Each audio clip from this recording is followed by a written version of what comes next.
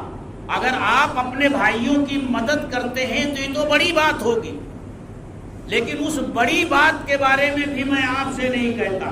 آپ سے صرف اتنی درخواست کرتا ہوں کہ اپنے جانور کی یہ چیزیں اٹھا کر کے وہاں ڈالو، یہ فیصلہ کر کے گھر سے نکلو.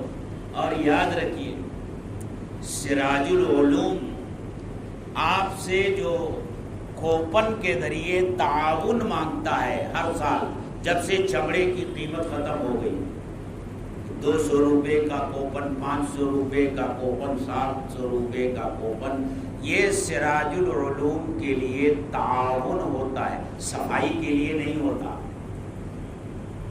سراج العلوم یہ جو تعاون مانگتا ہے آپ سے، مدرسے کا تعاون مانگتا ہے. یہ پیسہ آپ سے سینٹر کی صفائی کے لیے نہیں لیتا.